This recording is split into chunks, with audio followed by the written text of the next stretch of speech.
தந்தை மகன் தூயாவின் பெயராலே ஆமென். மார்க் எழுதிய நற்செய்தி வாசகம் அதிகாரம் 7 இறைவசனங்கள் 14 முதல் 23 முடிய. அக்காலத்தில் இயேசு மக்கள் கூட்டத்தை மீண்டும் தம்மிடம் வரவழைத்து அவர்களை நோக்கி, நான் சொல்வதை அனைவரும் கேட்டு புரிந்து கொள்ளுங்கள்.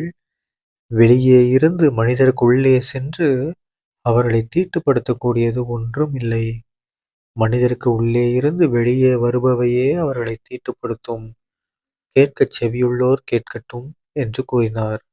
அவர் மக்கள் கூட்டத்தை விட்டு வீட்டிற்குள் வந்தபோது அவருடைய சீடர் அவரிடம் இந்த உவமையைப் பற்றி கேட்க, அவர் அவர்களிடம், நீங்களுமா இந்த அளவுக்கு புரிந்து கொள்ளாமல் இருக்கிறீர்கள்?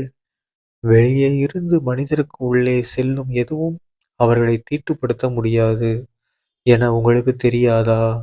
ஏனென்றால் அது அவர்களுடைய உள்ளத்தில் நுழையாமல் வயிற்றுக்குச் சென்று கழிப்பிடத்திற்கு போய்விடுகிறது என்றார்.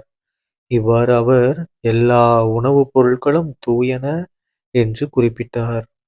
மேலும் மனிதருக்கு உள்ளே இருந்து வருவதே அவர்களை தீட்டுப்படுத்தும்.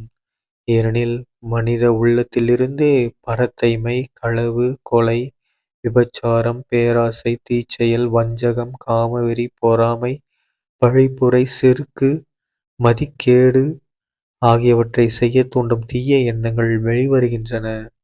தீயனவாகிய இவை அனைத்தும் உள்ளத்திலிருந்து வந்து மனிதரை தீட்டுப்படுத்துகின்றன என்றார். ஆண்டவரின் அருள்வாக்கு. கிறிஸ்துவே உமக்கு புகழ். அன்பார்ந்த சகோதர சகோதரிகளே, இன்று பொதுக்காலம் 5ஆம் வாரம் பிப்ரவரி 11ஆம் தேதி 2026ஆம் வருடம் புதன்கிழமை. இன்றைய நற்செய்தியில் நம்ம இயேசு கிறிஸ்து ஆண்டவர் என்ன சொல்றாரு? நம்ம எல்லாரையும் எல்லாத்தையும் சாப்பிடுங்க அப்படின்றாரு. ஏன்? ஏன்னா இப்போ ஒரு சில பேர் சொல்லுவாங்கல்ல, இதை சாப்பிடக்கூடாது, இந்த நாள்ல இதை சாப்பிடக்கூடாது அப்படின்வாங்க. ஸோ அப்படி நீங்க உணவுப் பொருட்களை தவிர்ப்பதாலோ, இல்ல உணவுப் பொருட்களை அதாவது தவிர்ப்பது மீன்ஸ் உடல் நலத்துக்காக இல்லாம, இது ஒரு தீட்டு, இது பாவம் அப்படின்னு சொல்லி நீங்க தவிர்க்கிறதுனால ஒரு பயனும் கிடையாது. ஏன்னா, அது உங்கள தீட்டுப்படுத்தாது. எது தீட்டுப்படுத்துமா? வெளியிருந்து போறது தீட்டுப்படுத்தாதாம். உள்ள இருந்து வருதுல்ல, தீய எண்ணங்கள். அதுதான் மனிதனை தீட்டுப்படுத்துது அப்படின்னு சொல்றாரு ஏசப்பா. ஓகேங்களா? அது மட்டும் இல்லாம இன்னைக்கு நாம நம்மளுடைய அன்பு அன்னை தூய லூர்து அன்னையுடைய விழாவ வந்து கொண்டாடுறோம். ஓகேங்களா? நம்ம எல்லாருக்குமே ரொம்ப பிடிக்கும் நம்ம லூர்து மாதாவ. ஏன்னா, எங்கெல்லாம் மலைக்கோயில் இருக்கோ அங்கெல்லாம் லூர்து மாதா கேபி வச்சிருப்பாங்க. ஓகேங்களா? ஸோ நம்ம லூர்து மாதா கிட்ட வேண்டிக் கொள்வோம்.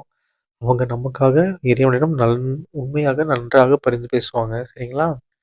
தந்தை மகன் தூயாவின் பெயராலே ஆமீன்.